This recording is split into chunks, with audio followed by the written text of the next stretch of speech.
नमस्कार, मी पंजाब डक. आज आहे 31 जुलै 2026. आजचा परत एकदा अंदाज आहे की राज्यातल्या सर्व शेतकऱ्याला सांगू इच्छितो की हा पाऊस कधीपर्यंत राहणार आहे. तर राज्यामध्ये आज म्हणजे मराठवाडा आणि विदर्भामध्ये आजच्या दिवसात पाऊस आहे आणि त्याच्यानंतर उद्याच्याला मात्र पूर्व विदर्भ, पश्चिम विदर्भ आणि मराठवाड्यामध्ये चांगलं सकाळपासून सूर्यदर्शन होणार आहे म्हणून हा अंदाज शेतकऱ्यांना लक्षात यायचा. पण आजच्या दिवस मात्र विदर्भ 6 आणि 5 11 जिल्हे, मराठवाड्याचे 7 जिल्हे म्हणजे आज मात्र दिवसभर पाऊस चालू राहणार आहे म्हणून हा अंदाज सर्व शेतकऱ्यांना लक्षात यायचा.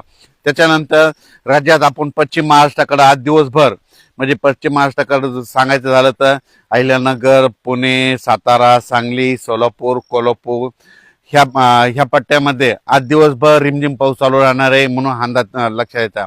उद्याच्या दिवस तिकडे थोडाफार पाऊस राहील, पण उद्या दुपारनंतर देखील पश्चिम महाराष्ट्राकडे चांगलं सूर्यदर्शन होणार आहे म्हणून हा अंदाज लक्षात यायचा. आता उत्तर महाराष्ट्राकडे वळू. उत्तर महाराष्ट्राकडे नाशिक जिल्हा, अहिल्यानगर, त्याच्यानंतर धुळे, नंदुरबार, जळगाव, दिंडोरी, इगतपुरी, संगमनेर, अकोले ह्या पट्ट्यामध्ये मात्र आज आणि उद्याच्या दिवस मात्र मुसळधार पाऊस पडणार आहे म्हणून हा अंदाज लक्षात यायचा.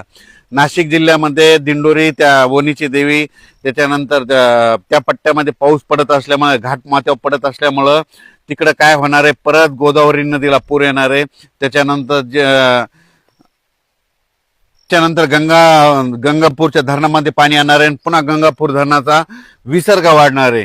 गंगापूरचा विसर्ग वाढल्यामुळे त्याचं पाणी नांदूर मधनेश्वरला येणार आहे. नांदूर मधनेश्वरला आल्याच्या नंतर नाशिकला येणार. नाशिकला आल्याच्या नंतर तुम्हाला एक सांगू इच्छितो की परत ते दुतोंड मारुती त्याला उद्या त्याला परत पाणी लागणार आहे म्हणून अंदाज लक्षात यायचा.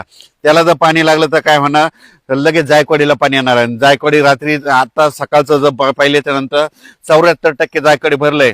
माझा तरी अंदाज आहे म्हणजे ह्या 10 ऑगस्ट पर्यंत जायकवाडी जवळपास 90 ते 100% भरून जाईल म्हणून ही मराठवाड्यातल्या शेतकऱ्यासाठी आनंदाची बातमी. संभाजीनगर, जालना जिल्हा, परभणी जिल्हा, नांदेड जिल्हा, हिंगोली जिल्हा सर्व शेतकऱ्याच्या आनंदाची बातमी. जे जायकवाडी धरण जे ते म्हणत होते भरणार नाही, फक्त मी एकटा म्हणत होतो की भरणार आहे म्हणून त्या जिल्ह्यासाठी सर्वप्रथम आनंदाची बातमी. हे जायकवाडी धरण भरल्याच्या नंतर त्याच्या खाली खूप बंधारे जवळपास बॅरेज आहे.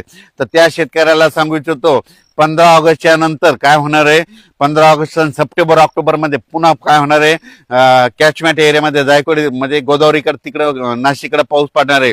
त्याच्यामुळे पुन्हा जायकवाडीचं पाणी सुटणार आहे आणि हे सगळे बंधारे भरून जाणार आहेत. त्यांच्यासाठी देखील आनंदाची बातमी. तर आज सगळ्यात महत्वाचं म्हणजे पाऊस नव्हता फक्त नंदुरबार जिल्ह्यात. आज नंदुरबार जिल्हा, धुळे जिल्हा, जळगाव जिल्हा, नाशिक जिल्हा आणि नाशिकचा उत्तरेकडे भाग तिकडे मात्र काही ठिकाणी अतिमुसळधार पाऊस पडणार आहे. नंदुरबार जिल्ह्यात अतिवृष्टी होणार आहे. त्याच्यानंतर सुरत, गुजरातच्या म्हणजे आपल्या मराठवाड्याच्या बाउंड्री लगत तिकडे अतिमुसळधार पाऊस पडणार आहे. गुजरातला अतिवृष्टी होणार आहे म्हणून गुजरातच्या जनतेने अंदाज लक्षात यायचा.